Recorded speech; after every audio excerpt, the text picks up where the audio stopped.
Et bonsoir tout le monde. Bonsoir Anishka. Bonsoir tout le monde. Alors, j'espère que vous allez bien. J'espère que vous allez bien. Euh, Ce soir, live un peu particulier parce que nous reprenons les lives de bonne humeur et de nouveau à Strasbourg et surtout de nouveau, j'ai demandé chers amis, avec du jus de pomme. Et oui, et cette fois j'en ai pas mis à côté, rassurez-vous. Nous démarrons ce live sous le signe du jus de pomme dans le chat, puisque nous avons un arbre. Du coup, j'espère que tout le monde va bien. Et ben Nishka, ça va très bien. Et vous, là, tu nous vous vois tous les deux, mais pour l'instant, il arrive juste après, le temps que je fasse la présentation. Voilà. Alors, je ne lis pas le tchèque, mais euh, Nazdravi, je suppose, un truc comme ça. Euh, du coup, alors, je retourne sur les petites notes parce qu'aujourd'hui, on a pas mal de trucs de prévus. Euh, donc voilà, alors, pour ceux qui arrivent, pour ceux qui arriveront en cours, etc., ou qui verront la rediffusion, je présente un peu le concept, puisqu'on risque d'être un peu plus nombreux que d'habitude, j'espère, ce soir. Euh, donc, cette chaîne a pour vocation un peu de partager la littérature, l'histoire et les jeux vidéo autour du domaine de la création. En fait, de montrer en quoi on peut s'inspirer de toutes ces choses, de l'histoire, de la littérature, etc., pour en faire un monde de création et de montrer tout ça de manière ludique. Et le second but, bien sûr, de cette chaîne, c'est donc de partager le savoir, puisque euh, je pense que nous sommes tous ici convaincus que la connaissance est quelque chose qui évolue et qui se partage bien sûr. Oh, jolie prononciation. Oui, c'est ça, ça veut dire santé pour ton jus de pomme. Ah, d'accord. Oui, je pense que c'est mes petits restes d'Allemagne de l'Est, de Russe, tu vois. Donc voilà. À partir des 50, je rappelle le petit goal aussi, à partir des 50 followers, on fait un live sur Pantésilée, l'Amazone la plus badass de tous les temps. Donc voilà. Et puis on aura des emojis et tout, enfin il y aura plein de trucs stylés parce qu'à partir de là on devient affilié et tout et tout. Voilà voilà. Bon alors aujourd'hui live spécial parce que d'habitude le lundi on fait donc du live gaming et le jeudi on fait donc, lundi gaming et jeudi invité, discussion, littérature, etc. Il se trouve que cette semaine on inverse pour des raisons pratiques. Euh, et donc ce soir, j'ai le plaisir d'avoir un invité, euh, un archéologue qui nous vient tout droit de Sens, la ville de Sens. Donc pour ceux qui ne savent pas, c'est dans Lyon, hein, c'est la sous-préfecture, il me semble. La sous-préfecture ou préfecture, il me corrigera. Euh, et donc voilà, et donc ce sera un peu une... pardon, merci, recule un peu ton micro. Merci, merci pour le petit conseil. Euh, du coup, qu'est-ce que je disais moi? Oui, du coup, n'hésitez pas à poser toutes vos questions pendant le live dans le chat pour qu'on puisse un peu parler de tout ça. Moi, je les prendrai en note. On les posera à la fin, on les posera en même temps. On verra un peu comme ça comment tout ça se passe, hein. Voilà. Bon alors, du coup, sans plus tarder, nous passons à la scène de rencontre.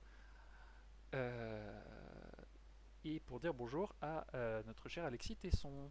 Voilà. Bonjour Alexis. Salut Léon. Voilà. Salut, Ah, salut. ça Euh, va? Ah ouais, oui, ça va, tranquillou.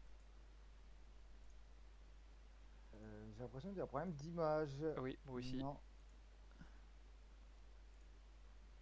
Ah, Ah, je crois que ça commence. Ah, c'est bon. Ouais, je pense que c'est bon là, non? Ouais, ça a l'air d'être bon. Ça commence à bouger.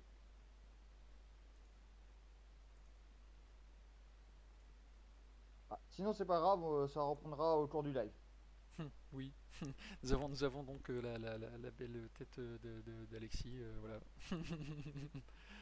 Au moins on a le son, donc ça c'est déjà chouette. Du coup voilà. Alors du coup Alexis est donc un archéologue qui travaille actuellement au musée de la ville de Sens et qui a donc un peu les mêmes buts que moi de partager les connaissances, etc. Et donc qui a pour ce faire une page Instagram et un YouTube que je vous partage immédiatement dans le chat. Et donc voilà. Et, euh, et donc juste pour le dire, puisque c'est rigolo, Alexis, de son nom Tesson, euh, a donc un nom qui correspond au tesson. Donc c'est des bouts de poterie qu'on retrouve un peu partout sur les fouilles. Et comme il est sur Academia, et ben à chaque fois que sur Academia il y a une publication qui a un rapport avec les tessons, il reçoit une notification. Voilà, petite anecdote. Voilà, du coup pour la suite, bah écoute, je te laisse te présenter pour tout ce qui est ton parcours, pourquoi tu as choisi l'archéologie, etc., etc. Déjà, bonsoir à tous. Merci Léon déjà de m'accueillir sur ta chaîne pour ce live. C'est un peu de plaisir que je suis là. Et bonsoir à toutes les personnes qui sont présentes ce soir pour ce live. Ça fait plaisir. Alors, je me présente. Donc, je suis Alex Tesson. Je travaille au musée de Sens depuis maintenant 2 ans. Et j'ai un master en histoire et archéologie de l'université d'Amiens. Et je suis spécialisé en archéologie de la Première Guerre mondiale. Voilà, j'ai réalisé mes 2 mémoires d'études sur ce sujet, dont on parlera sans doute durant le live, on aura la chance de parler de ça. Et pour mon parcours, j'ai donc commencé par une licence en histoire, pour ma licence 1. Puis à partir de ma licence 2, j'ai pu me spécialiser en archéologie. On avait la possibilité de se spécialiser dès notre 2e année. Et donc, j'ai fait une licence d'histoire et d'archéologie, puis j'ai continué sur un master d'histoire et d'archéologie. Et je travaille au musée de Sens depuis donc, janvier 2020, où je suis chargé du récollement décennal. Pour que j'explique un peu rapidement aux personnes qui sont là ce soir, il faut savoir que chaque musée est obligé de procéder à ce qu'on appelle le récollement de ses collections depuis 2004. Ça veut dire s'assurer que tous les objets qui sont dans son inventaire et donc dans ses collections sont bien présents et en bon état. Et si ce n'est pas à jour, de mettre les inventaires à jour. Et c'est ça ma fonction au sein du musée et au sein des réserves du musée. Du coup, la première question que je voudrais te poser, c'est que tu as fait beaucoup d'archéologie, etc. Enfin, c'est ton parcours d'histoire, mais tu m'avais dit que tu avais choisi comme spécialisation, comme domaine de spécialisation lors de tes mémoires de master, les guerres mondiales. Et Oui. du coup, pourquoi ce choix? Pourquoi les guerres mondiales? Je sais pas, plutôt que par Alors, exemple l'époque pourquoi médiévale, quoi. ce choix? Alors, en fait, j'ai toujours été passionné par les guerres mondiales depuis mon adolescence. Et dès la troisième, en fait, j'ai eu la première et la deuxième guerre mondiale dans le programme de troisième en histoire.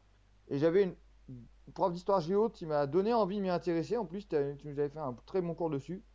Et donc, je regardais énormément de documentaires, je lisais, etc. Beaucoup de livres d'historiens, de documentaires assez spécialisés, mais avec beaucoup d'interventions d'historiens. Et quand je suis arrivé à la fac, j'ai voulu continuer là-dessus. Je voulais vraiment me spécialiser sur cette période-là.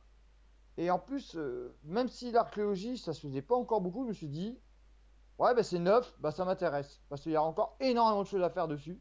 Et j'avais envie de mêler deux, cette période et cette discipline ensemble. C'est ce qui se fait encore assez peu, parce que pour expliquer un peu aux abonnés, l'archéologie de la Première Guerre mondiale, c'est né au tout début des années 90. La première fouille, c'est 1991. Et on commence vraiment à faire des études spécifiques à partir des années 2000. Donc j'ai commencé ma licence 2 en 2015. Donc ça veut dire à peu près 25 ans que ça existait. Et ça m'a donné envie encore d'aller vers ça.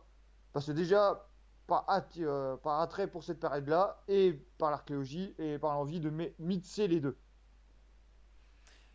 Et du coup, quels sont c'était quoi du coup les sujets exacts de tes deux mémoires Alors, pour le premier, j'ai travaillé en fait sur les sépultures de soldats Première Guerre mondiale qui ont été retrouvées dans un contexte de fouilles archéologiques en Picardie.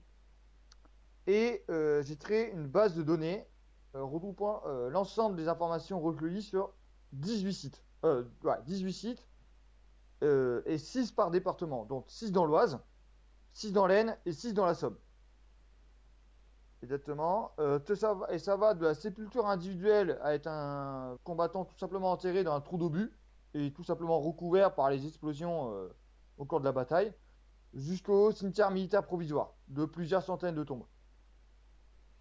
Ok. Et toutes les nationalités. C'est-à-dire, je ne suis pas concentré sur une nationalité précise. Ça peut être des sépultures françaises, américaines, anglaises, allemandes, mais aussi des territoires d'outre-mer, type Australie, Canada, etc.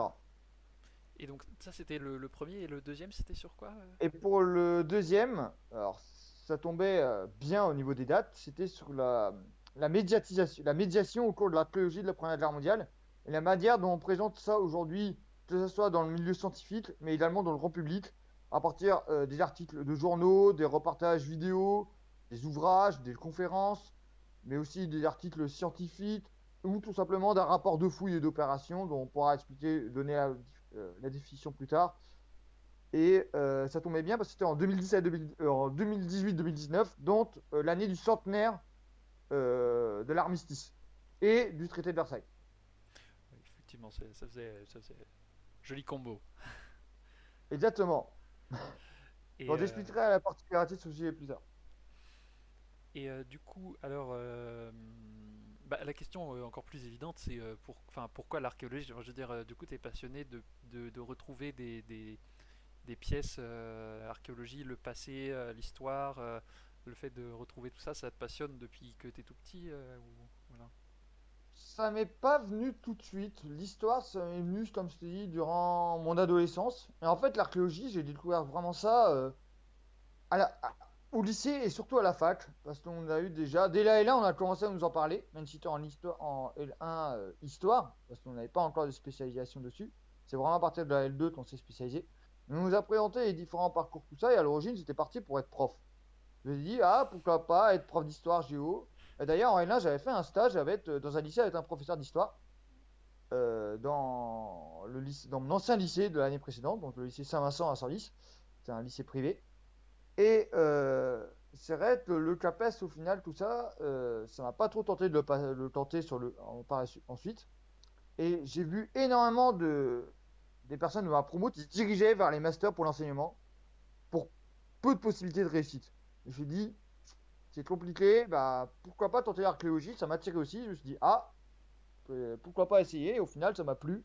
Et je ne regrette pas du tout mon choix, au contraire. Ok, bah, génial. Du coup, salut Pali. Pali est un habitué, hein. Donc voilà, je te précise, c'est lui qui a posé la majeure partie des questions dont on a parlé avant le live. Eh bien, salut Pali. Du coup, euh, alors avant de passer à l'objet du jour, puisque voilà, tous les lundis on a un objet, on avait juste quelques questions de manière générale. Comment toi, bah, du coup, en tant qu'archéologue et en tant que personne qui a vécu, enfin, qui vit l'archéologie, bah, qu'est-ce que pour toi l'archéologie? Qu'est-ce qu'être archéologue? Voilà, etc.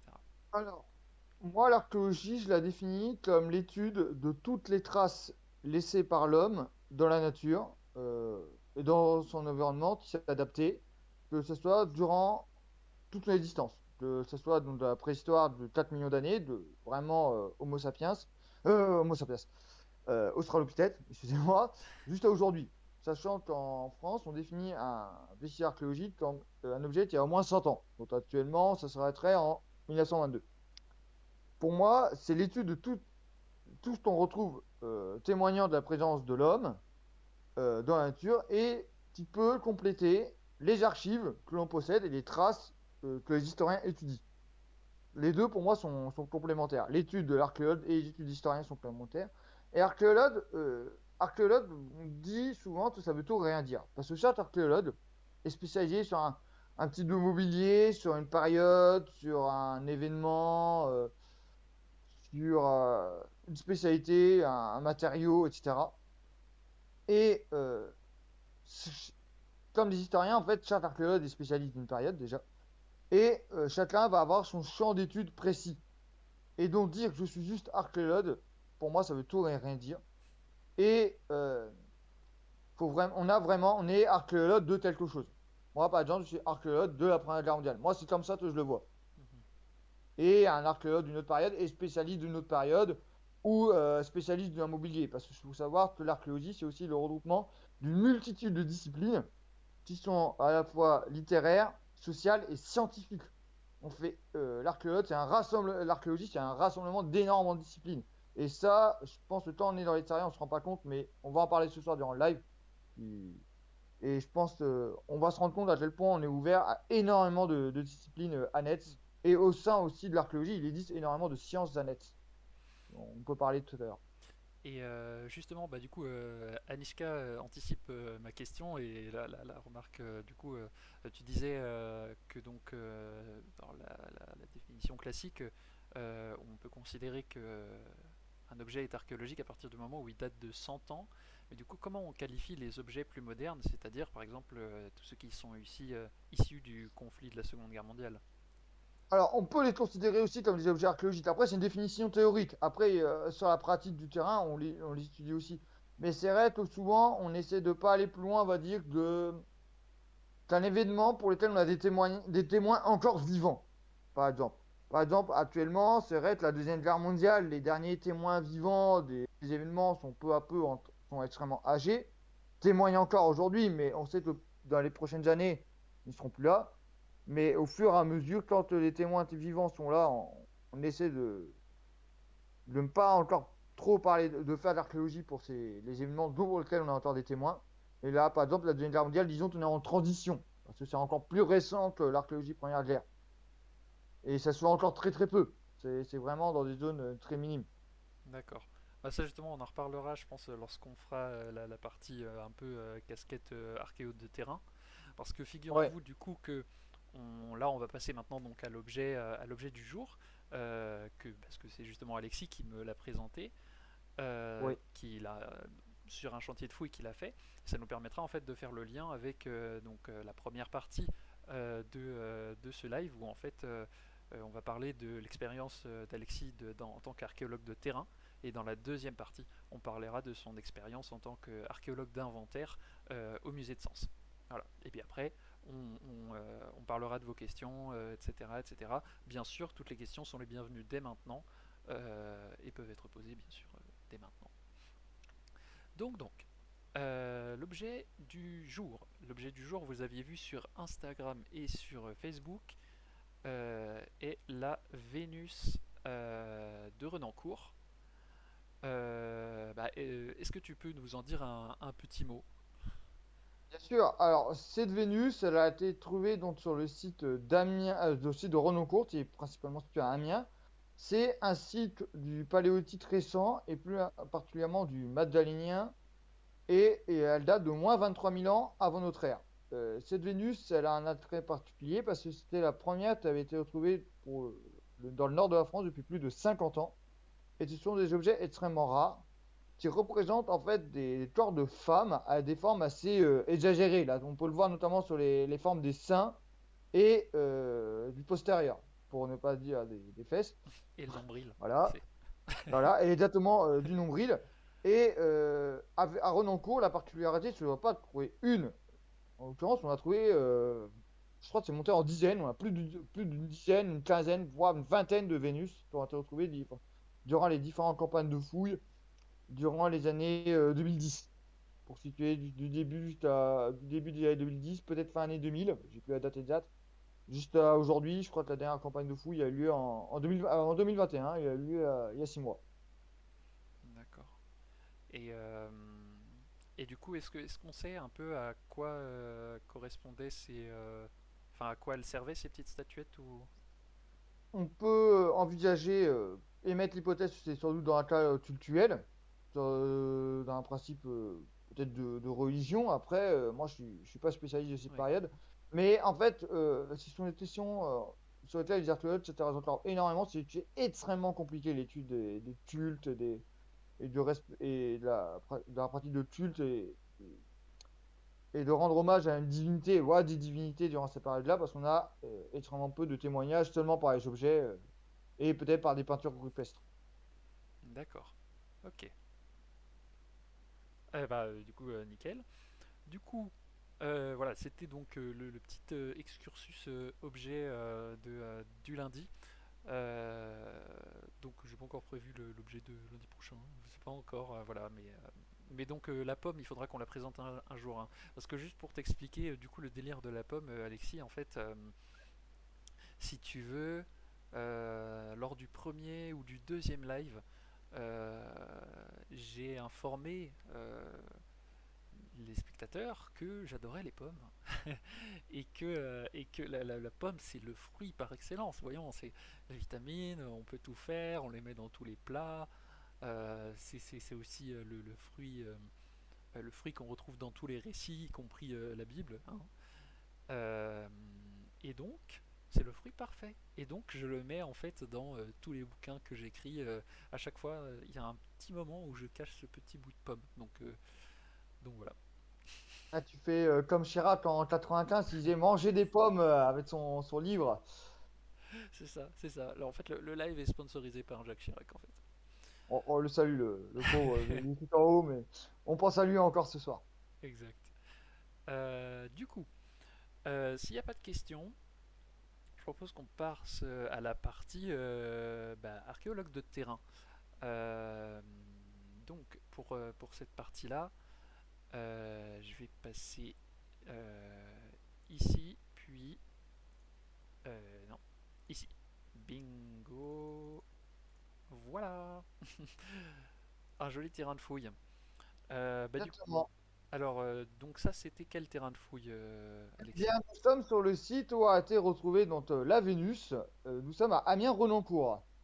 C'était donc la campagne de 2016 où j'ai fouillé. C'est ma première fouille. J'ai été en stage entre ma L2 et la L3 parce que on devait faire 5 semaines de stage, que ce soit en fouille ou en labo dans des structures d'accueil, en lien avec l'archéologie durant nos 2 années de licence. Et j'avais postulé pour les fouilles à Renoncourt pour la campagne de 2016 et j'avais été accepté. Alors, pour expliquer un peu le site de Renoncourt a été trouvé à Vénus, il y a eu 2 grandes périodes de fouilles sur ce site.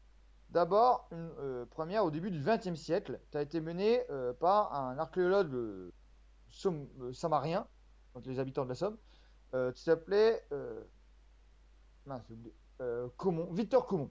Victor Comon, j'allais oublier son prénom, excusez-moi. Excusez-moi.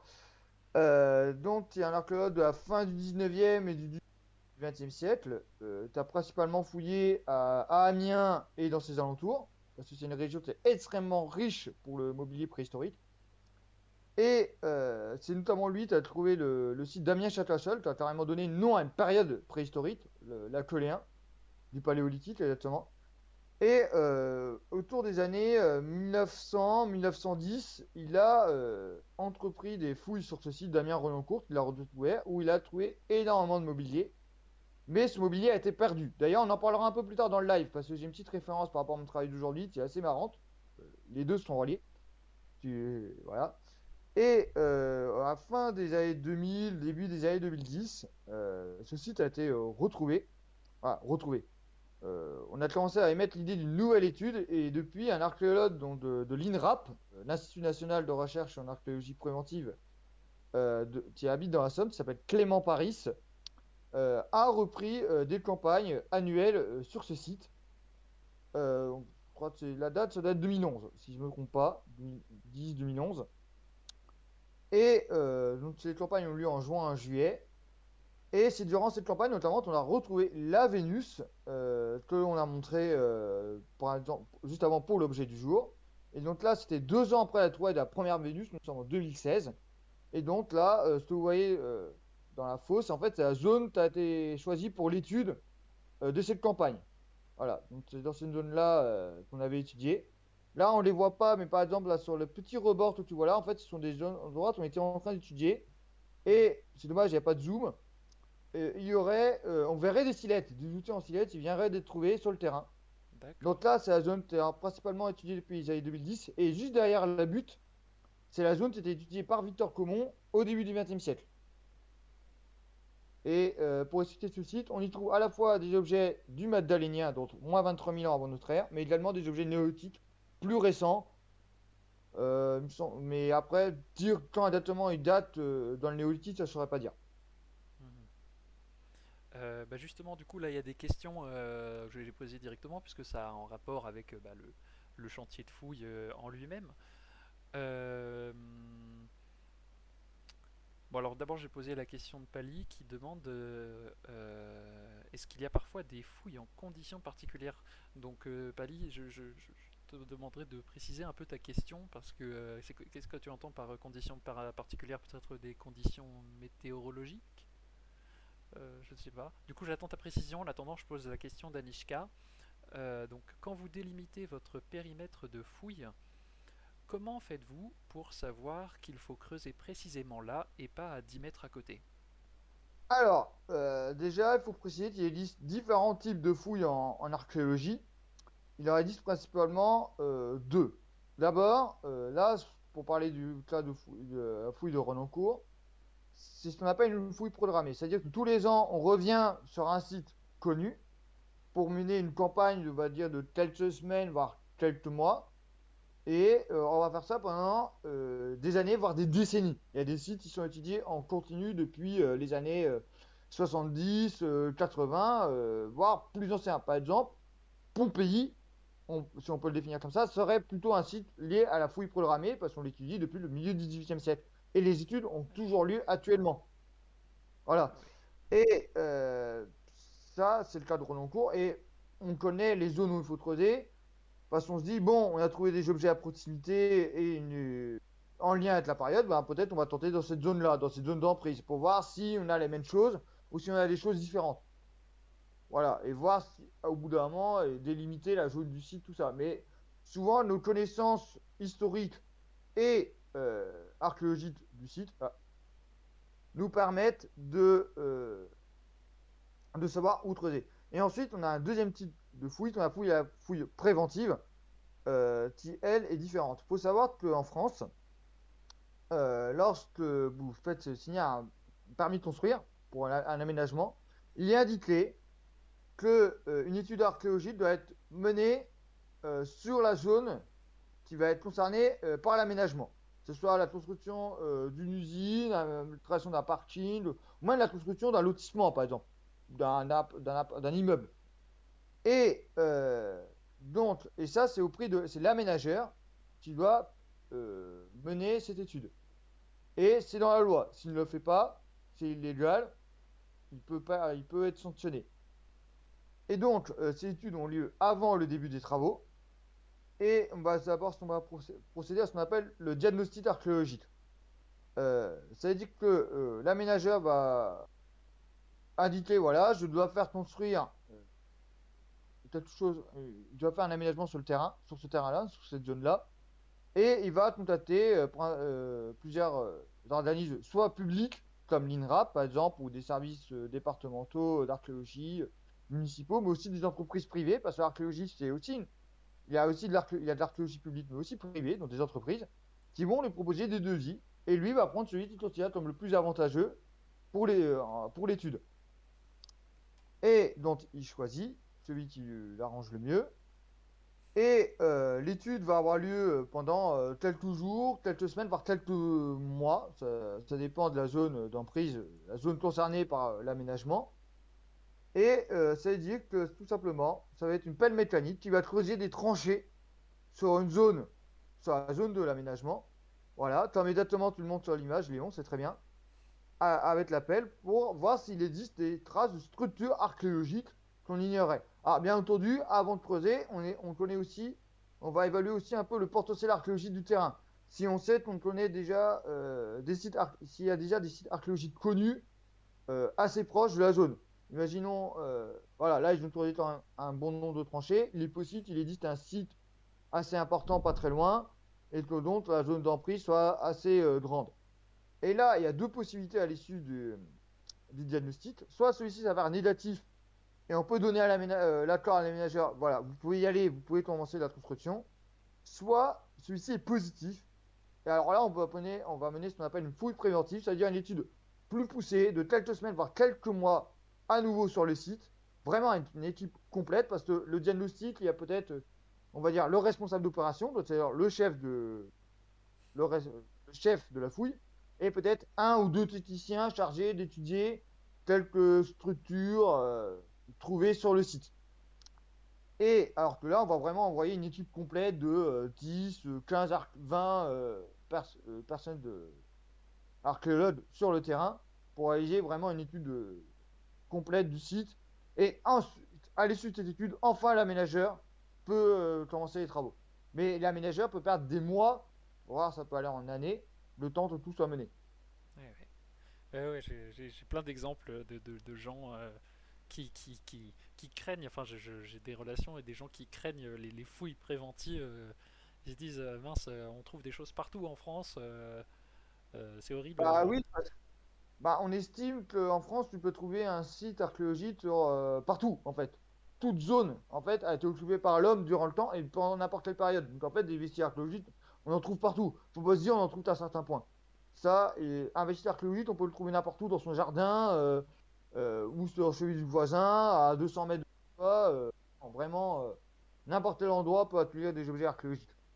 Mhm. Du coup, eh ben, maintenant que Pali a complété sa question, j'espère que Nishka, on a bien répondu à ta question.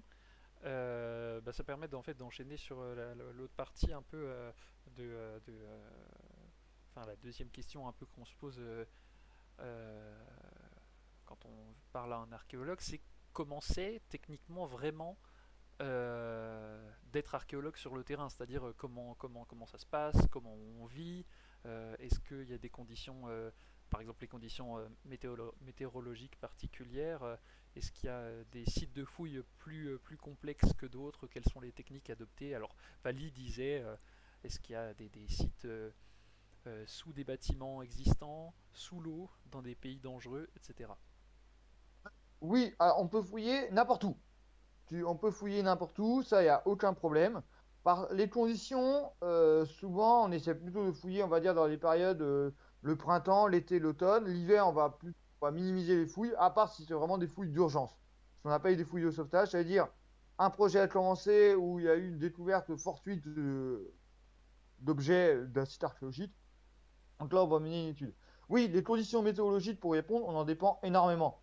Parce que quand il pleut ou quand il neige, quand il gèle, il est beaucoup plus difficile de fouiller que lorsqu'il fait un grand soleil et un temps, on va dire, adapté à la fouille.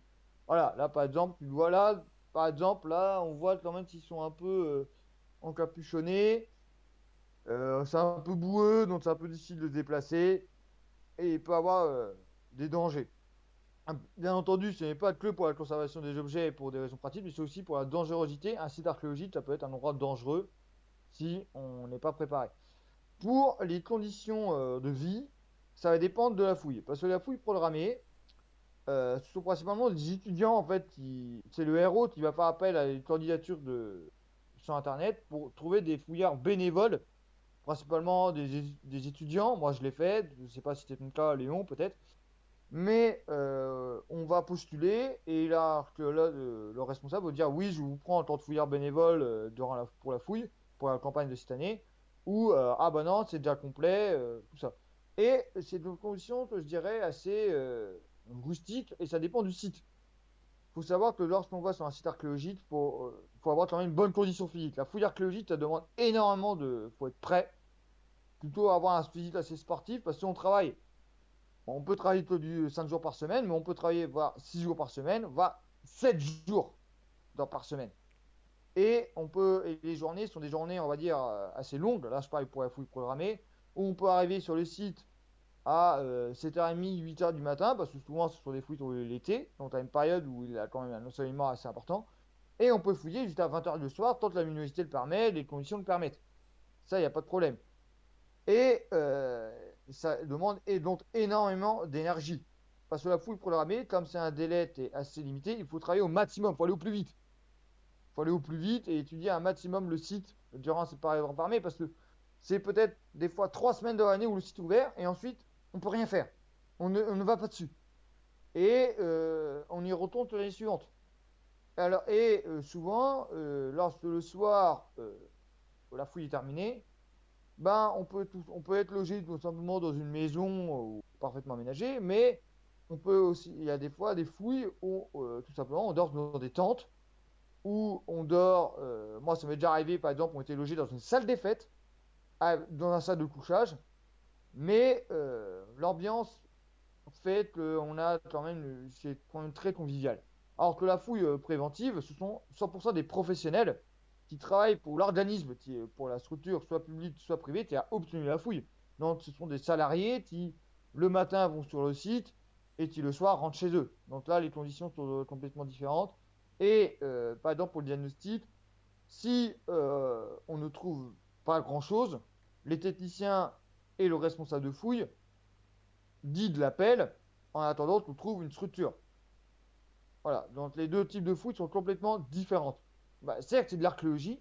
Lorsqu'on par exemple, on va étudier un trou de poteau ou une sépulture, on va l'étudier de la même manière, mais la manière de travailler n'est pas. Mais les conditions, on va dire, de physique et l'énergie que ça demande ne sont pas les mêmes. La fouille Et programmée demande beaucoup plus d'énergie que, par exemple, la diagnostic. Alors, la fouille préventive, exactement, euh, la fouille préventive demande également de l'énergie, mais la fouille programmée beaucoup plus. justement, quand on préparait le live, tu me parlais du fait aussi euh, que, euh, que sur les chantiers, il y avait une proximité importante entre les archéologues qui se développaient, etc. Bah, bien sûr, parce que c'est. On apprend. Il faut savoir déjà qu'on apprend énormément sur le chantier lorsqu'on fouille. On apprend, euh, on apprend exactement en fait à mettre en pratique ce qu'on apprend à la fac. C'est-à-dire qu'à la fac, on apprend la théorie de la fouille et sur le chantier, on apprend la pratique. Les deux se complètent et c'est par la pratique qu'on apprend énormément. On apprend les gestes du métier, qu'est-ce qu'il faut faire sur un chantier, comment on étudie une structure, telle qu'elle soit, et comment on aborde l'étude d'un site en général. Et là, oui, la proximité, elle existe énormément dans la fouille programmée parce on travaille avec des gens qu'on ne connaît pas souvent. En fait, les fouilleurs, les étudiants qui arrivent peut-être des fois du quatre coins de la France. Par exemple, moi, quand j'avais été fouillé au Cours-sur-Somme, donc en 2019, on parlera de ce site peut-être plus tard, mais on avait un étudiant mexicain qui était venu fouiller avec nous qui fait ses études en Angleterre, il était venu fouiller avec nous. Donc, et cette solidarité, elle existe parce qu'on s'entraide sur le chantier. Et le soir, on partage des moments de convivialité, on discute, on partage énormément de bons moments ensemble. Et on passe, on va dire, 3, 4, 5 semaines ensemble tout le temps. Donc, les liens très naissent. Et ensuite, c'est aussi là où on va se former, on va dire, des réseaux. On va apprendre à connaître d'autres personnes pour notre carrière professionnelle à qui on va rester en contact par la suite. Hmm. Oui, oui, effectivement. Et du coup, puisqu'on parle de la partie encore archéologue de terrain, euh, je pose cette question qui sera aussi plus ou moins répétée sous la même forme pour la partie archéologue d'inventaire. Quel est l'objet le plus étrange ou le plus hallucinant que tu aies pu trouver sur chantier de fouille? Quel est vraiment l'objet qui t'a marqué le Euh, plus? sur chantier de fouille, que j'ai trouvé personnellement, j'en parlerai plutôt de deux. Alors d'abord pour déjà un pour Renancourt, dont en 2016, j'avais trouvé une petite statuette sculptée en trait. Malheureusement, je n'ai plus de photos de l'objet, mais ce n'était pas une Vénus, c'était un bel objet quand même. Je sais que le responsable de fou m'avait dit, ah, c'est pas mal, c'est un bel objet, franchement, c'était une belle pièce. Et ensuite, pour le second site que j'apporterai, donc c'est Eaucourt-sur-Somme. C'est un site d'un château médiéval tout au nord de la Somme, pas trop loin de la baie, qui date, on va dire, fin du Moyen Âge, où j'avais retrouvé une griffe de chien parfaitement conservée.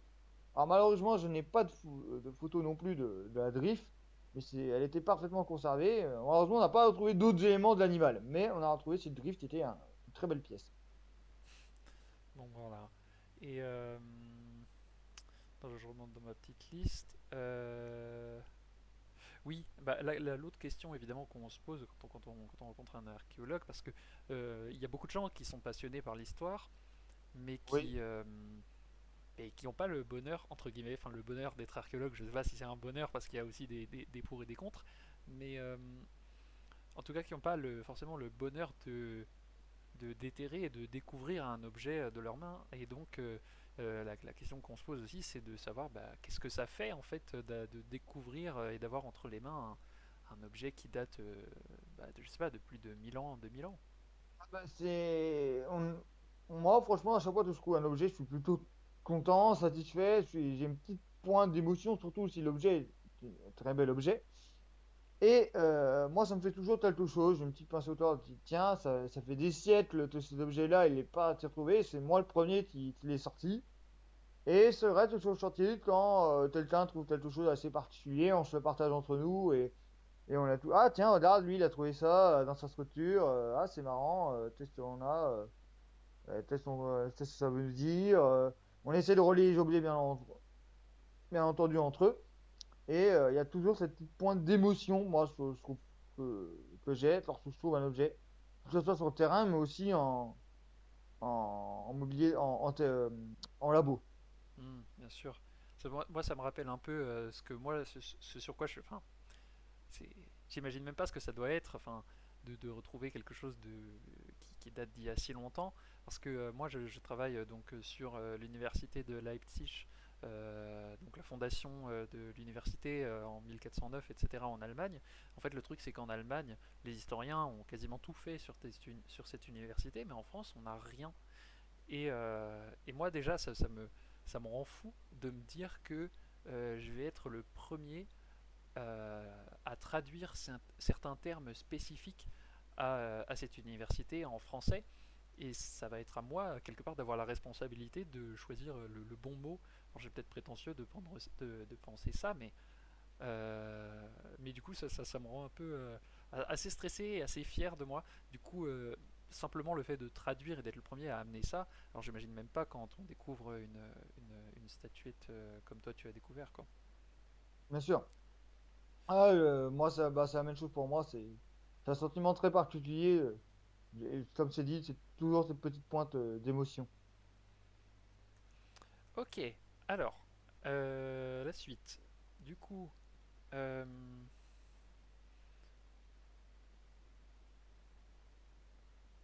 oui. Ah oui, oui. Alors, il y avait aussi la partie puisque nous on parle sur cette chaîne de choses qu'on découvre et qui inspirent bah, des univers, des romans, typiquement par exemple ce que moi je pourrais prendre pour mettre dans mon roman des petites choses, anecdotes historiques et il me semble que tu m'avais parlé d'une anecdote qui pourrait donner lieu à des films. Par exemple, dans ton mémoire, tu m'avais parlé d'une histoire de corps enterré. Oui, oui, alors, bien entendu, c'est pour mon mémoire de M1 et de M2. En fait, c'est une histoire un peu particulière. C'est sur le site de Arras Artipark. Donc, c'est un site qui a été étudié en 2001 lors avant l'aménagement d'une zone d'activité commerciale euh, sur un ancien site de la bataille d'Arras d'avril 1917. Alors, c'est une offensive britannique qui avait pour but d'attirer les armées allemandes au nord, qui servirait d'appât pour que les armées allemandes se concentrent sur ces zones du front, pour permettre ensuite aux Français de lancer leur offensive sur le chemin des dames et de rencontrer une faible résistance. Et donc, le jour de l'offensive, il me semble qu'elle est lancée le 9 avril 1917, si je ne fais pas d'erreur, et elle doit se terminer au bout de quelques jours. Voilà, le temps que, l'armée française lance son offensive dans le chemin des dames. Bon, malheureusement, ça n'a pas fonctionné. Et donc, pour ce site, euh, les archéologues du service municipal d'Arras, d'archéologie municipale d'Arras, ont retrouvé une fosse commune qui contenait une vingtaine de corps de soldats britanniques tués durant cette bataille, qui étaient membres de ce qu'on appelait les bataillons copains, les Fields Battalions. En fait, dans l'armée britannique, il faut savoir qu'il n'avait pas de service militaire obligatoire imposé au Royaume-Uni avant la Première Guerre mondiale. Ça a été instauré durant le conflit en 1916. Et donc, l'armée britannique est constituée d'un petit contingent de professionnels, on va dire de centaines de milliers d'hommes, qui ont pu aller combattre immédiatement en 1914, mais qui n'étaient pas suffisants pour apporter un soutien significatif à l'armée française face à l'armée allemande. Et donc, il a fallu mobiliser, appeler les gens à rejoindre l'armée britannique durant les mois de 1914, 1915, etc., par des campagnes de recrutement très massives où les hommes, par groupe entier, allaient s'engager dans l'armée britannique. Que ce soit en Grande-Bretagne, mais aussi dans les dominions et dans les colonies britanniques. Et pour créer des liens très forts de solidarité entre les soldats, qui n'étaient pas formés au début du conflit, il fallait les former, il fallait qu'ils apprennent la guerre sur le terrain. Ils ne savaient même pas manier une arme, ces nouveaux soldats.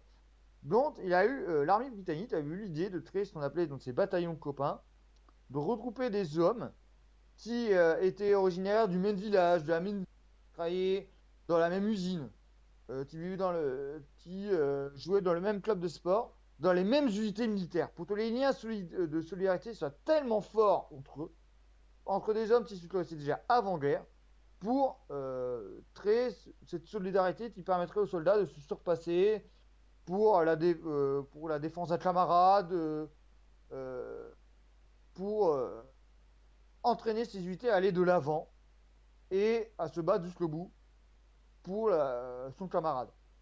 Et ces 20 soldats ont été retrouvés dans cette sépulture, dans cette fosse commune, avaient en fait chacun le bras en dessous et au-dessus de l'autre, de ses camarades. En fait, les bras étaient croisés entre eux dans cette sépulture et il avait aux quatre coins de la fosse des douilles d'obus qui indiquaient la présence de cette sépulture pour ceux qui arrivaient dans la zone de combat avec probablement une plaque qui devait indiquer euh, sont tombés ici 20 soldats de telle unité militaire. Je n'ai plus le nom de l'unité militaire en tête, je m'en excuse. Et parmi eux, il y avait trois frères. Il y avait trois frères qui étaient ensemble l'un à l'autre. Et on a pu identifier ces trois frères parce qu'ils possédaient une anomalie génétique, il me semble, au niveau du crâne, si je ne me trompe pas, qui est normalement extrêmement rare chez l'être humain. Et ça a permis de... Et les études ADN ont montré que ces trois frères étaient morts le même jour sur ce champ de bataille. Ah, Et que tous ces hommes étaient vraiment originaires d'une même ville. C'était une ville portuaire, en l'occurrence d'Angleterre. J'ai plus le nom de la ville en tête, je m'en excuse, j'essaierai de retrouver les informations pour ceux qui veulent. Mais ils étaient vraiment originaires du même endroit et se connaissaient tous avant-guerre. ouais, c'est fou de se dire que, enfin, ça pourrait faire un film hein, en fait, hein, les Bien trois sûr, frères bien sûr. qui sont venus sacrifier le même jour, quoi. Hein, Ouais, c'est ça. Et alors juste rapidement avant qu'on passe à la deuxième partie, puisque je vois que l'heure tourne, il y avait aussi cette anecdote des corps retournés, il me semble. Oui, alors, ça, c'est sur un site sur lequel je travaille pour mon mémoire de M1. Là, on est en fait dans un site dans l'Aisne qui s'appelle Cormel-Ploisy, la plaine du Mont des Cormels. C'est un site où, en 2003-2004, ont été retrouvées 8 sépultures de soldats français, allemands et américains tués en 1918 dans l'Aisne. Et en fait, ce qu'on a relevé d'assez particulier sur le chantier, c'est que en fait, le traitement des corps avait été différent en fonction de la nationalité des combattants. Il faut savoir que l'inhumation a été réalisée par des soldats français. Et on a pu constater que les sépultures de soldats français et alliés, enfin surtout les Français, mais aussi les alliés, il y a eu quand même le temps de bien inhumer le corps, de replier les bras les mains sur les épaules, les bras joints, tourner le regard vers le ciel, à être l'étoile de tente, repliée comme un linceul, replié sur le corps, pour montrer le respect qu'on avait envers le camarade tombé au combat ou l'allié qui est venu aider la France dans cette épreuve difficile, surtout qu'on était au bout de 4 ans de guerre. Et en face, des sépultures de soldats allemands sur lesquels on a eu un décharnement de haine avec carrément des soldats qui ont été nués face contre terre. C'était considéré comme un geste de déshonneur de l'armée, car ça veut dire qu'on ne regarde pas vers le ciel, donc vers Dieu, mais mais on lui tourne le dos. À une période où, pendant la Première Guerre mondiale, certes, avant 1905, il y a eu une baisse d'attrait de la religion, mais pendant la Première Guerre mondiale, la religion revient un peu vers la croyance, et le regain vers la religion redevient assez fort durant ce temps difficile. Et aussi, c'est une manière aussi de se venger de l'adversaire. Il faut savoir que les soldats français avaient une très grande haine envers le soldat allemand Weisser, qui était présenté comme le barbare germanique, le Goth, le Boche, pour utiliser cette expression, ça existait déjà bien sûr, qui vient envahir le territoire français et qui vient y commettre des atrocités, alors que les Allemands, eux, n'avaient pas spécialement cette haine du soldat français. Peut-être dû au fait qu'ils soient en territoire ennemi et que les Français ne peuvent pas commettre ces atrocités envers la population allemande. Parce que le front au plus haut, il est en Alsace. Hmm. Et l'Alsace, certes, c'est une toute petite zone, c'est une zone de territoire allemand, mais c'est tellement minime, et encore aujourd'hui, on serait en territoire français. Et pour ces soldats, notamment, il y en a un dont la tête a été coupée Ah ouais, pour lui permettre de rentrer dans une fosse qui était en fait trop petit pour lui, et placé sur son sac à dos, ouais, un sac effectivement. qu'il devait porter sur lui. Donc vraiment, ce décharnement de haine qui est très fort, et c'était quelque chose de réel. C'est des preuves que on ne retrouve pas dans les archives, parce que il faut savoir que les soldats ne parlaient jamais de l'inhumation du camarade ou de l'adversaire. Il n'y a pas de témoignage réel de combattants qui parlent de ces périodes-là. Donc c'est vraiment l'archéologie qui vous apporte ces éléments. Hmm. Alors juste un dernier petit point parce que avant qu'on passe à la partie suivante et même le temps file, mais il y a un truc qui est important à savoir et dont on a parlé lorsqu'on a préparé le live et qui moi ce qui paraît vraiment important à savoir et probablement pour les gens dans le chat et aussi pour les gens qui verront la rediffusion. Euh, Moi médiéviste qui regarde le XXe siècle, qui se dit en fait on sait tout de cette époque-là, enfin je veux dire qu'est-ce qui reste à trouver.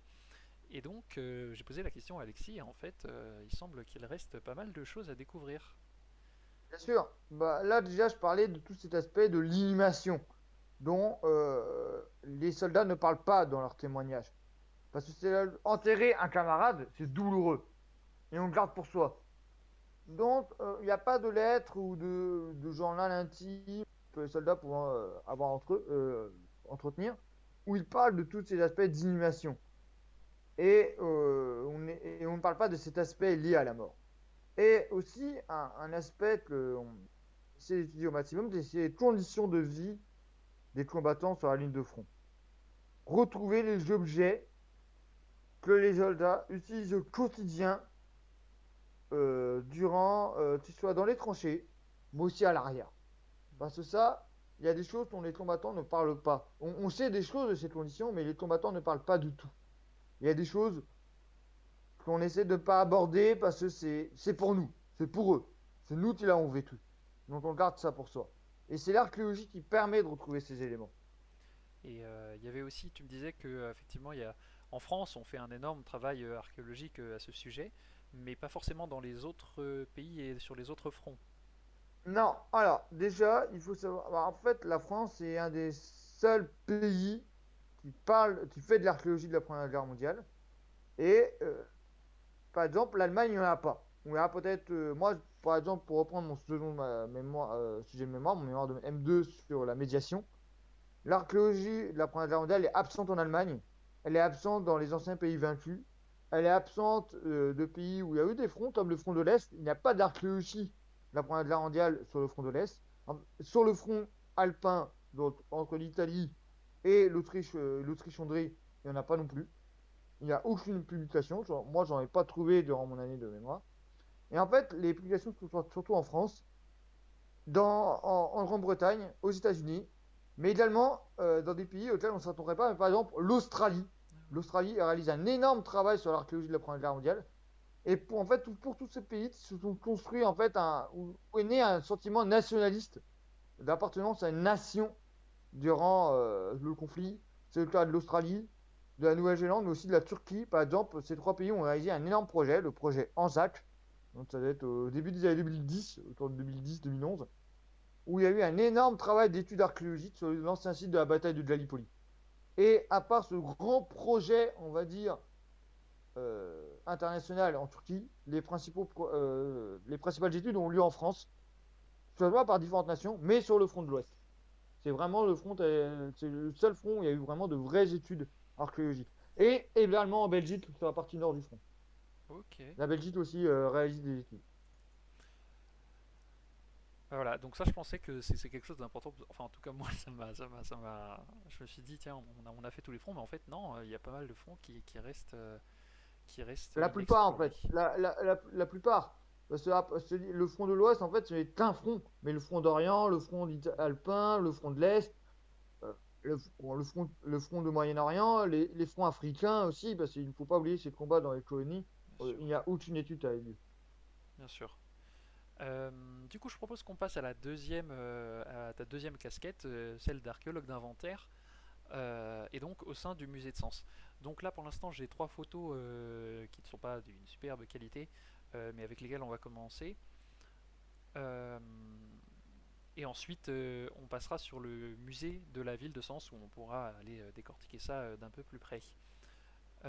Du coup, je te propose de parler ce dont on avait parlé juste avant de commencer.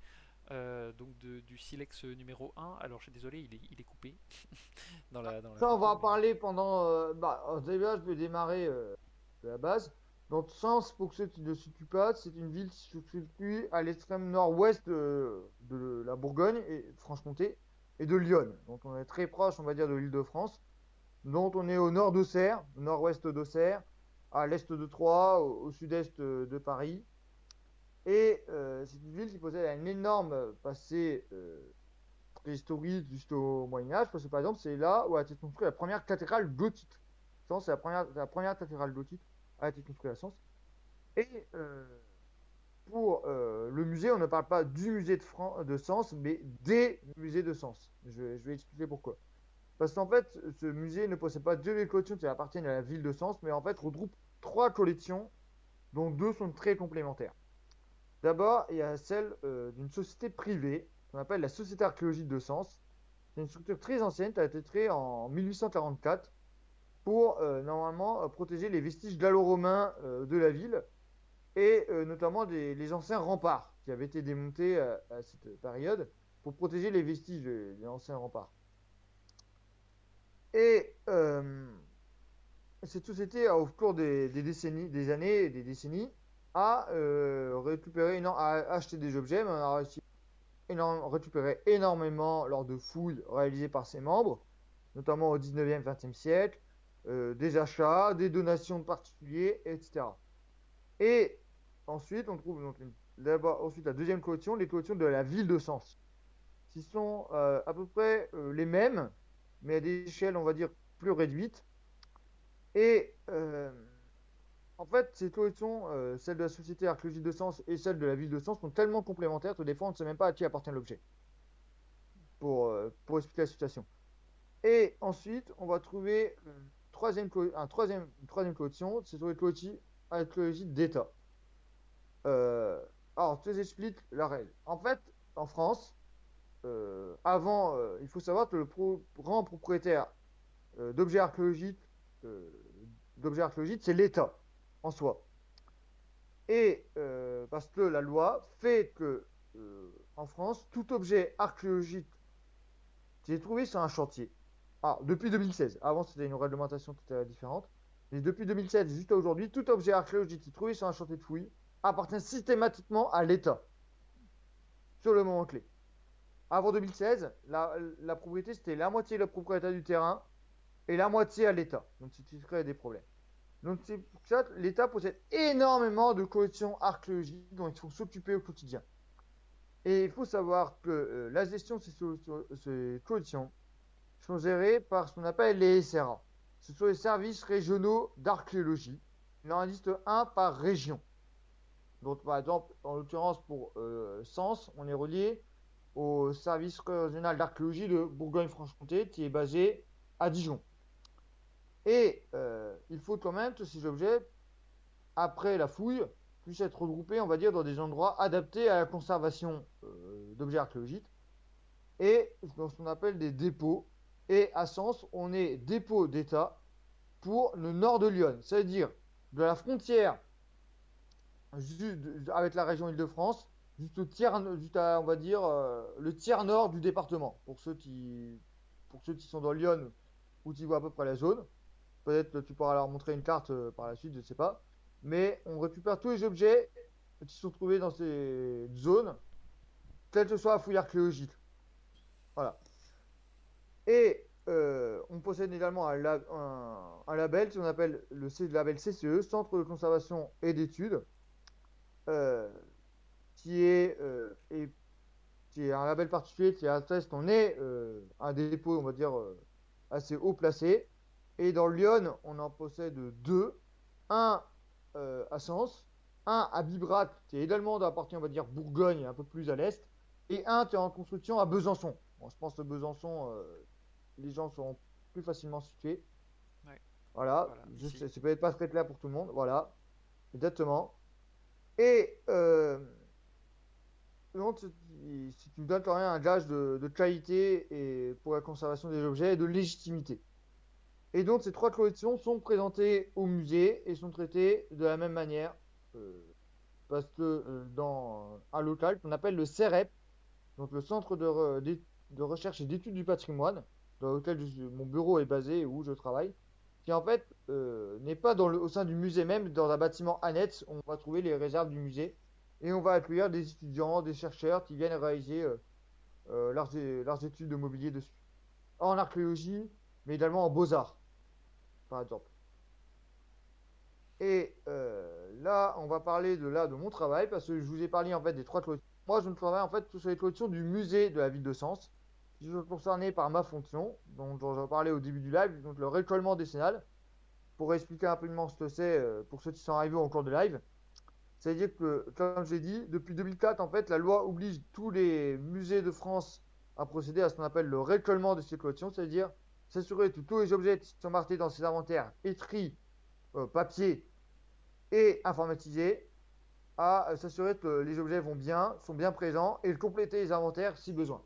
Et moi, c'est ma fonction. C'est-à-dire que je prends un objet, je vais m'assurer qu'il va bien, m'assurer qu'il soit dans les inventaires et dire voilà, il faut faire ça, l'objet va bien, on peut le laisser comme ça, ou ah, attention, il y a un problème sur l'objet, euh, il a un problème de conservation, il est en mauvais état, etc.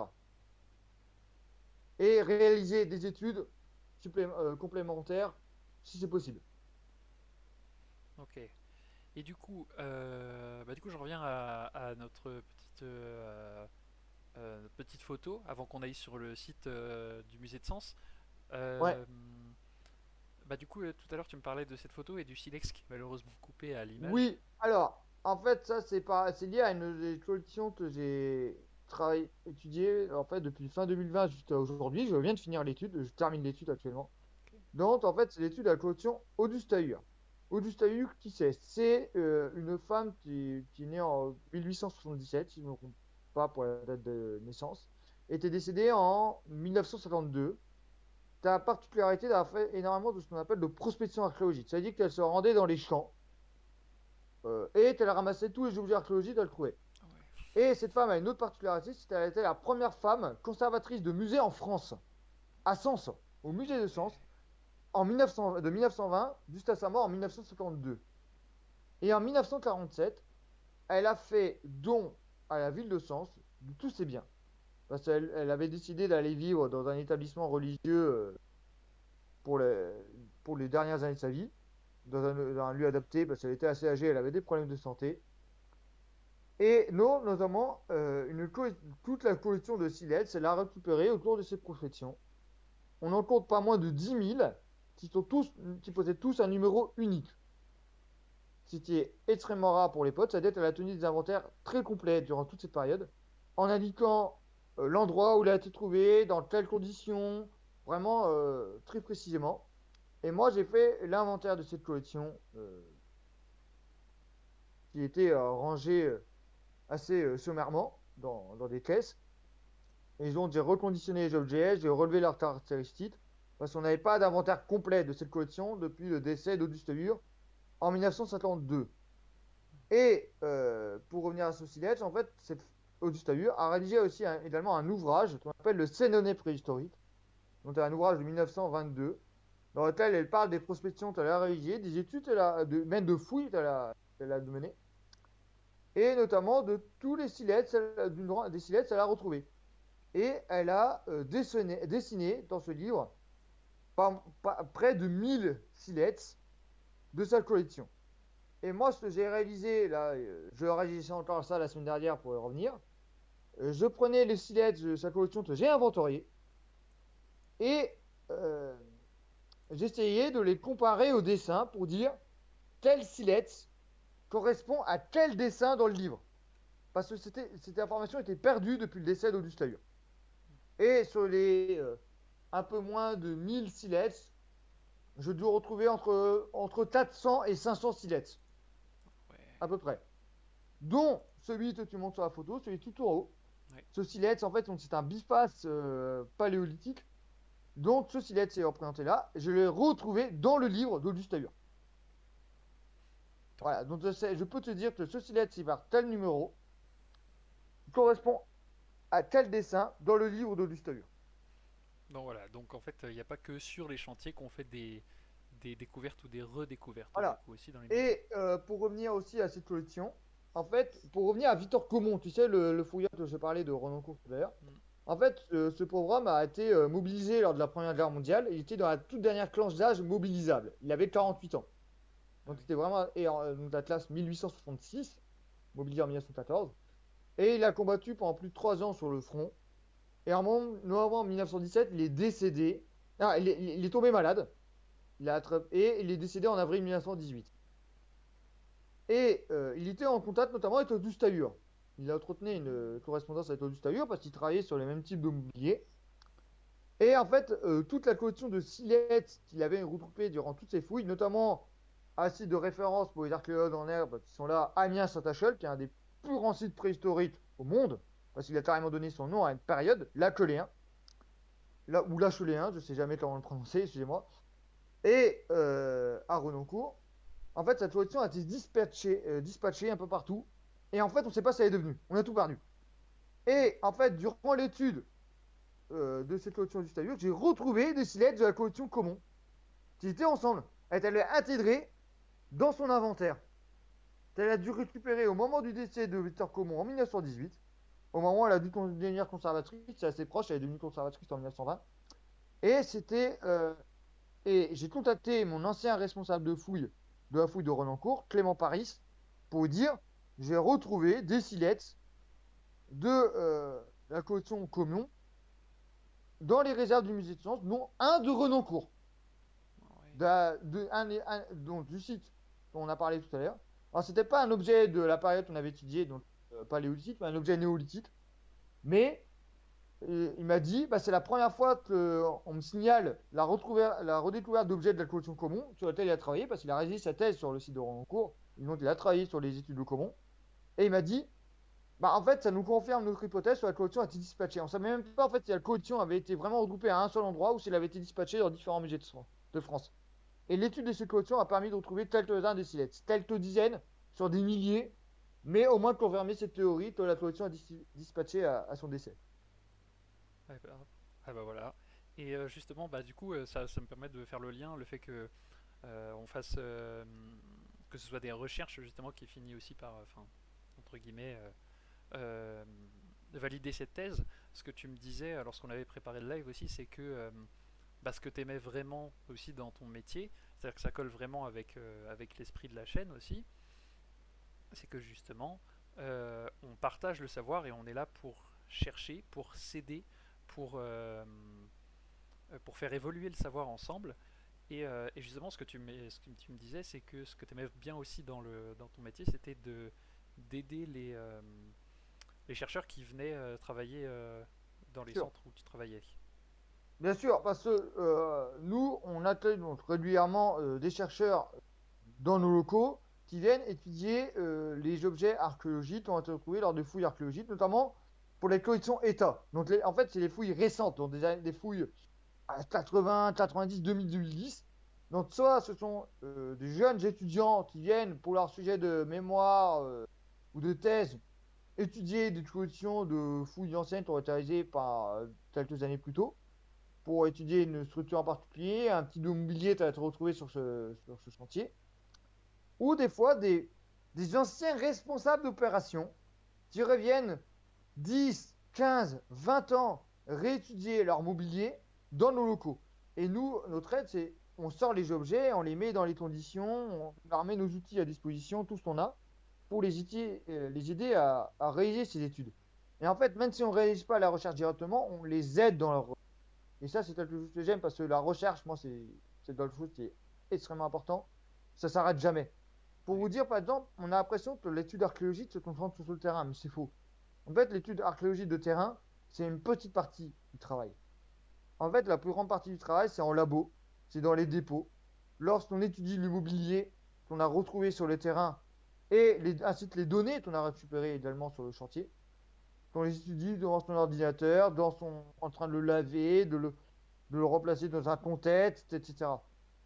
L'étude de terrain, c'est peut-être quoi 10% du chantier. 90%, le reste, c'est en labo, dans des bases où les objets sont en attente d'être transférés dans un dépôt. Parce qu'il faut savoir qu'un objet, il n'est pas immédiatement emmené en dépôt. D'abord, la structure qui a fouillé, par exemple l'INRAP, les dépose dans ses bases avant de le transférer, lorsqu'elle a terminé, on va dire, ses premières études, au dépôt auquel il doit arriver. Il doit aller. Et nous, on ne retue pas donc les objets des fois quelques années après. Et en fait, les chercheurs viennent chez nous après, on va dire des fois 30 ans après. Peut-être c'est leur fouille qu'ils ont menée lorsqu'ils avaient 30-35 ans.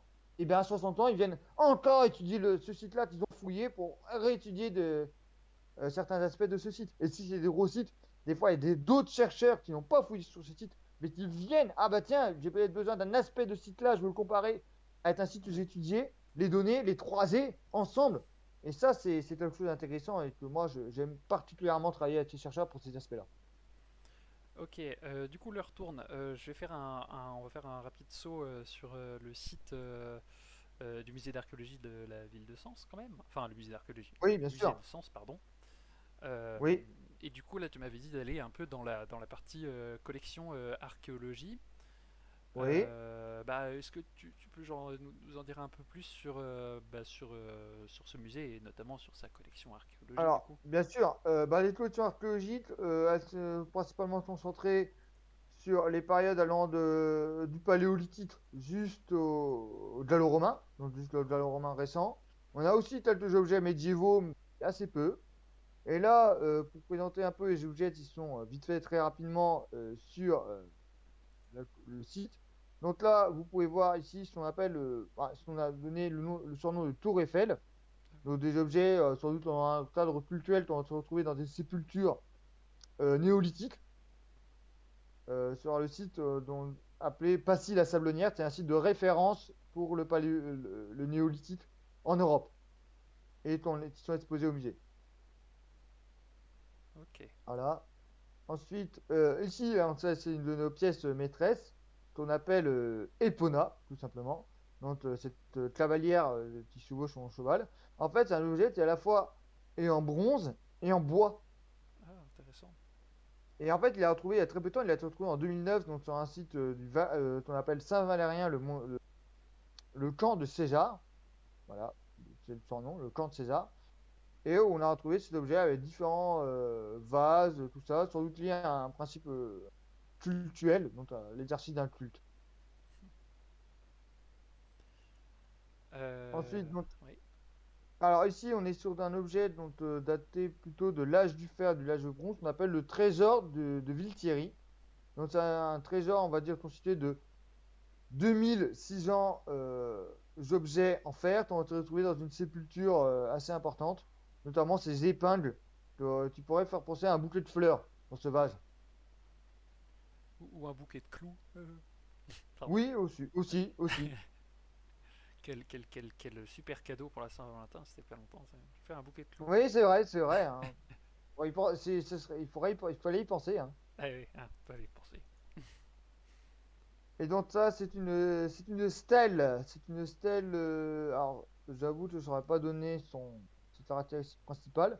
C'est une stèle gallo-romaine qui est exposée dans les sous-sols du musée. On a des allées de stèles avec différentes fonctions, des stèles funéraires, des stèles décoratives, etc., d'architecture, des éléments d'architecture qui sont exposés, notamment dans celle-ci avec deux hommes en toge.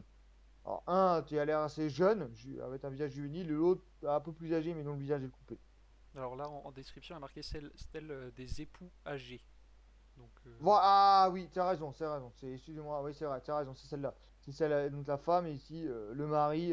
Oui, oui, je vois laquelle c'est. C'est pas d'accord. l'étoile sur ce tel, je travaille tous les jours. Du coup, c'est. Et donc, ça, c'est. Alors, ça, c'est un ensemble monumental qui a été reconstruit, qu'on appelle la façade dite des Thermes, qui devait correspondre à un monument public. Et en fait, ont été replacés là où devrait chaque emplacement. Le froidement, là où il devait se situer normalement à l'origine. Voilà, c'est pour ça Ok, que là, vous voyez ces espaces assez importants. Normalement, c'est-à-dire que chacun devait se trouver normalement à cet élément-là. Il a été reconstruit, reconstitué dans le musée. ok, Et ça, c'est donc la mosaïque des serres qui a été retrouvée dans une villa gallo-romaine à proximité de Sens. ok. Du coup, voilà, je vais retourner sur le live de base et puis poser les petites questions qui ont été Bien posées. sûr. Alors, euh, donc, je posais les questions qui ont été posées lors des sessions story Instagram truc là. Euh, donc il y avait une question de Paddy. Donc comment organisez-vous les trouvailles, surtout quand vous ne savez pas ce que c'est. Alors Alors, il faut savoir que tout objet trouvé sur un site archéologique est traité de la même manière. C'est-à-dire que en fonction, il faut savoir que chaque secteur est délimité, chaque euh, structure que tu dis porte un numéro unique. Par exemple, on parle de stratigraphie, je pense que tu connais cela. La stratigraphie, c'est l'étude des couches successives dans le sol en fouille archéologique. Et en fait, normalement, logiquement, plus un objet est ancien, plus il est profond. Et donc, plus c'est-à-dire la datation est ancienne. Et en fait, l'étude des couches stratigraphiques, ça s'enchaîne. Et en fait, on essaie de regrouper les objets par US dans lequel ils ont été regroupés, tel que soit l'objet, tel qu'on sait sur lui, qu'il soit magnifique ou que ce soit un tout petit question de céramique, c'est traité de la même manière. Voilà, tout simplement. Et on va l'étudier de la même manière ensuite en labo, en fonction de aussi de l'intérêt que comporte l'objet. Mais sur le chantier, il n'y a aucune distinction. ok. Ensuite, il y a d'ailleurs, est-ce que vous trouvez des choses souvent? Donc, quels sont les critères choisis pour un site de fouille? Donc, ça, on en a parlé tout à l'heure avec les tranchées. Oui, et bien sûr, bah, l'étude est systématique, euh, le potentiel archéologique du site, il est déjà connu, et ça, on va retrouver aussi durant la fouille, durant le diagnostic, principalement. Ok.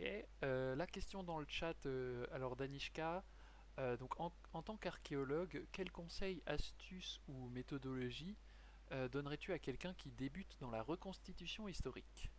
Alors, déjà, ça dépend de la période. Déjà, bien se documenter sur la période sur laquelle tu veux réaliser ta reconstitution et s'assurer que les éléments que tu veux utiliser dans ta reconstitution correspondent exactement à la période que tu veux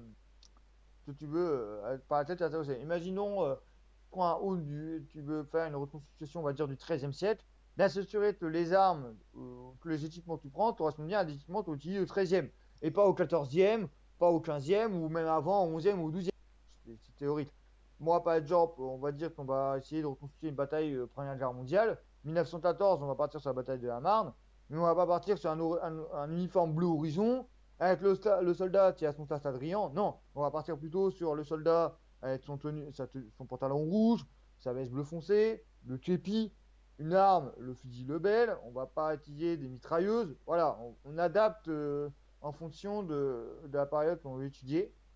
Et après, ben, économiser parce que souvent, sur archéologie, en reconstitution, ça demande énormément d'argent à dépenser. Donc, bon courage. Moi, je n'en fais pas personnellement, mais Bah, c'est pas facile et ouais. c'est le principal conseil que je donnerais. Et parce que Bien se renseigner sur la période et la région aussi. Parce que, bien entendu, les bien éléments sûr, peuvent être distinctifs d'une région. On n'utilise peut-être pas les mêmes types d'armes dans une région, etc., en fonction de là où on se trouve. bien sûr, Mais les techniques de combat, se renseigner sur les techniques de combat, bien entendu. bien sûr.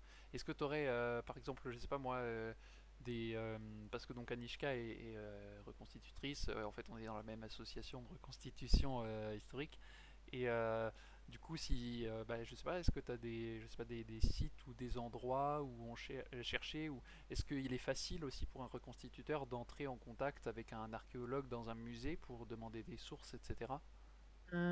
Ça, moi, je conseille soit d'aller en centre d'archives, je pense que c'est plus simple. Contacter un historien, je pense que c'est plutôt. Ou un archéologue, ça, je pense que c'est assez facile à trouver. Notamment quand tu es universitaire, tu peux discuter avec un de tes professeurs, par exemple, tout simplement entre deux cours. Bah là, je souhaite de la constitution historique, est-ce que vous me conseillez pour être le plus crédible possible, en plus en lien avec le thème que j'étudie.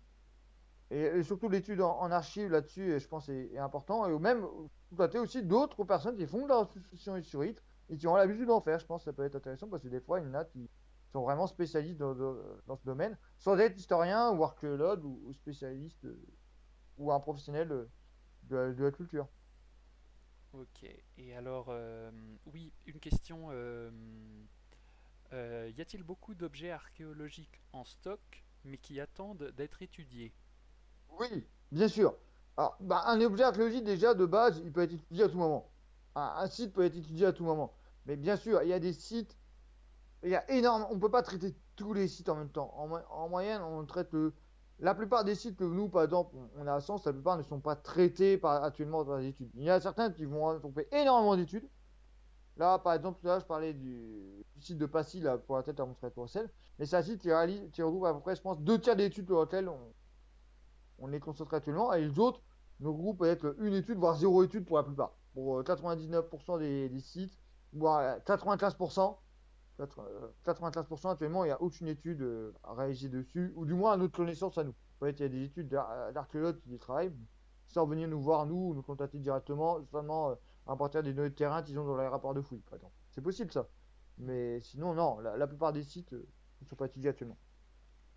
Donc il y avait Anishka qui précisait, ou si tu as des bases de données utiles pour les sources, par exemple, je sais pas moi, est-ce que tu connais des, alors j'en sais rien parce que c'est pas tout à fait le même job historien-archéologue, même s'ils se complètent, des bases de données ou des sites qui regroupent bah, plein de bases de données qui te disent bah, allez à cet endroit pour aller trouver ça. Oui, j'en ai un qui s'appelle Dolia, qui Alors, est principalement géré par l'INRAP, dans lequel on peut y trouver des rapports de fouilles numérisés, tout simplement à disposition de tout le monde. Sinon, aller sur le site des services régionaux d'archéologie, parce qu'on y trouve souvent ce qu'on appelle les bilans scientifiques régionaux. Alors, qu'est-ce que c'est? Un bilan scientifique régional, c'est un document qui est publié par les SRA, qui recense tous les sites archéologiques qui ont fait l'objet d'une étude durant une année, classés par département et classés par ordre alphabétique. Toutes les opérations, qu'elles sont avérées positives ou négatives. Donc, on y trouve sous forme de petites notices explicatives qui donnent les lignes générales du site, mais qui permettent au moins de savoir que le site existe. Et ensuite, on peut aller l'étude, par exemple, dans un centre d'archives du SRA concerné. Au moins, ça permet d'avoir un premier jet. Et sinon, Dolia, voilà, donc cette base principalement mise en place par l'INRAP. et Et comment sinon, le t'écris site de Dolia? l'INRAP, Dolia. D'accord, ok. Voilà. Je Le- vous ai écrit ça dans le chat, comme ça vous pouvez aller voir. je vérifie en même temps, mais Vas-y, normalement, c'est vas-y. ça.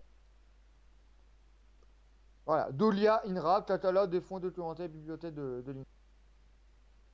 C'est donc l'INRAP, normalement, il publie tous ses rapports de fouille. Il y a une partie, au moins, vous avez les titres, le nom du rapport, le nom du responsable, l'année de la fouille. Au moins, ensuite, aller en sont à l'archive. Et certains sont à disposition, sont numérisés. Ouais, ça c'est chouette ça. Bah du coup, Ouais, Anishka ouais. te remercie. Voilà. Bah, merci à elle pour cette question. Et Pali, si tu dis, donc je suppose que ça complique les choses si nos études n'ont rien à voir avec l'histoire. Moi, je suis pas tout à fait d'accord. Enfin, je veux dire, bah, ça dépend dans quelle fac t'es, mais moi, par exemple, enfin, moi, nous, enfin, je suis à Strasbourg.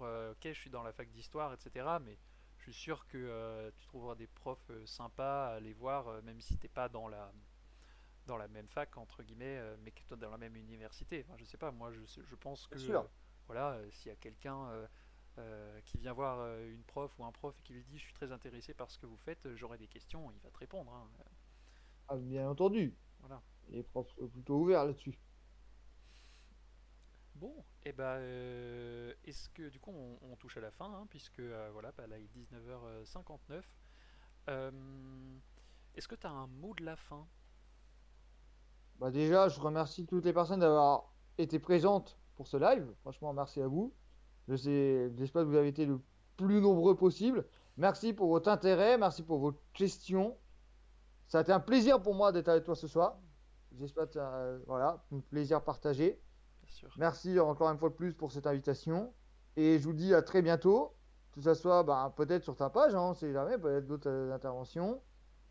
Et bah, déjà, je vois un message, un de mes surnoms dans le chat. Oui, Merci Jaletsi. oui, ça y est, il y a des Euh, gens, la commu est présente, ça y est, ah, ils sont là. je vois pas le nom. Ah, c'est Louidja. Je le salue, Louidja. C'est un ami. Je le salue à travers le chat. Et bah, merci à vous d'avoir été présent. À bientôt, j'espère, sur Dylan Walter. Ou sur ma page aussi. Hein, peut-être je peux Bien sûr, je toucher remets les liens, très je remets rapidement les liens. à un petit mot. Parce que je suis aussi. En fait, je travaille pour deux pages. D'abord, une page dédiée 100% à l'histoire que je gère moi-même qui s'appelle Les Secrets du Temps. C'est une page Instagram. Et que j'ai créé en mai dernier où je publie régulièrement des publications historiques. Parce que, comme je rappelle, j'ai un master d'archéologie, mais c'est un master d'histoire et d'archéologie.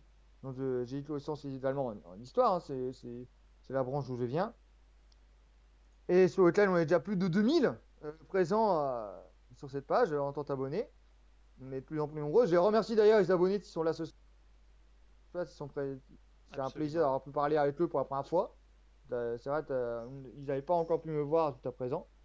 Et notamment, le projet, c'est de créer une chaîne YouTube par la suite, quand j'aurai un peu plus de temps de dispo, pour faire des lives, soit entre moi et eux, et ou finalement aussi avec des invités, des chercheurs, des étudiants qui viendraient parler de leurs travaux. Oui, Et je travaille également sur une deuxième page qui s'appelle le secret du vestiaire. Donc, il y a une page principalement sportive dans laquelle je rédige des posts qu'on appelle les histoires du vestiaire, qui ont pour but de croiser histoire et sport ensemble. Comment le sport a influencé dans l'histoire, a influencé l'histoire, les grands événements historiques. Comme, par exemple, autour de tous les Jeux olympiques, clubs sportifs, événements sportifs majeurs sur lesquels l'histoire a complètement eu un impact. Voilà. Les Jeux olympiques, par exemple, sont l'exemple parfait pour ça. Et on parle des fois aussi d'archéologie. Ça m'est déjà arrivé de réussir à relier histoire et sport. Et je remercie, et peut-être Thomas, donc qui est le créateur de la page avec qui je travaille. Et là ce soir, hein, on le salue s'il est là. absolument. Peut-être il se manifestera plus tard dans le chat. Ok. Et bah, du coup, moi aussi, je te remercie quand même d'être venu parce que c'est super sympa, sachant que c'est la première interview de la chaîne. Mais bien sûr, accrochez-vous, accrochez-vous. D'ailleurs, j'en profite pour vous dire à ceux qui nous ont rejoints en cours ou qui n'étaient pas là au début ou à qui ça a peut-être plu ce live, bah, n'hésitez pas à follow la chaîne puisque ça nous soutient, ça nous fait plaisir parce que on va avoir d'autres gens. Parce que Alexis était le premier à ouvrir cette série de live, mais je vais avoir des historiens. Donc a priori, on a un historien qui va venir en fait nous, nous présenter la revue Actu Moyen Âge. Que certains peut-être connaissent déjà et qui va donc venir sur le live nous présenter ça Ensuite, il va y avoir peut-être une historienne. euh, on est en discussion, mais je pense que ça va se faire, qui elle est spécialiste de la Venise des livres, donc 1469-1530, c'est les dates de sa thèse. Donc on va parler de ça. Et puis bah sinon, de temps en temps, de toute façon, on fait toujours, on parle de tout et de rien, enfin de tout et de rien, de culture et d'histoire bien sûr, comme toujours. Donc voilà. Donc n'hésitez pas à lâcher un petit follow, parce que je rappelle parce que je fais le forceur. Mais ici on a du jus de pomme, hein. Super bon le jus de pomme, je recommande. Je Ah, recommande. absolument, le voilà, le fameux jus de pomme. Et puis surtout, à partir des 500, des 50, je m'excite, à partir des 50 abonnés, puisque là on débute sur cette chaîne Twitch, on fait ces lives sur Penthésilée, hein. Donc Penthésilée, je vous rappelle, figure mythique de la guerre de Troie, Amazon ultra badass, qui, je rappelle, hein, dans les récits, parce que Penthésilée n'est pas très connue, mais elle gagnerait à l'être, elle a quand même, elle défonce quand même tout le monde, quoi. Genre, enfin, je veux dire, elle arrive, elle rentre sur le champ de bataille, hop, hop, hop, puis là il y a Ménélas, et paf, au revoir Ménélas, et paf, Ajax, et paf, et puis elle les défonce tous les héros, c'est incroyable. Enfin bref, on fera des lives là-dessus. J'ai hâte de vous parler de ça, surtout que c'est une figure qui m'inspire beaucoup, un peu comme les récits justement que c'est de l'autre côté du coup pour moi, que Alexis nous a fait bah, ce soir, hein. Il y a des récits qui m'inspirent énormément, donc on va voir. Peut-être que vous aussi, lorsque vous écrirez ou lorsque vous créerez un univers, etc., vous pourrez vous inspirer de ça. Voilà. Du coup, j'espère que ça vous a plu. Je te redis merci, Alexis. Merci Euh, à toi, Léon, encore une fois de plus pour l'accueil. bah, Et merci à tout le monde pour votre présence. Ça fait plaisir. voilà. Du coup, bah, on close ce live. Et puis bah, à bientôt, donc à jeudi, hein. Jeudi, on reprend les analyses fantasy et histoire de Dragon Age Inquisition, hein. On reprend analyse littéraire, fantasy et histoire des inspirations. Voilà, voilà. Allez, à plus. Et surtout, surtout, j'avais failli oublier, n'oubliez pas que le savoir, ça se partage. Salut. Exactement. Le savoir, on le garde pour tout le monde. C'est pas pour nous, c'est pour tout le monde. Salut Exactement. à tous Salut. et à bientôt. À bientôt. Les Soldats du Temps et Tom Walter sur toutes nos pages. On vous attend.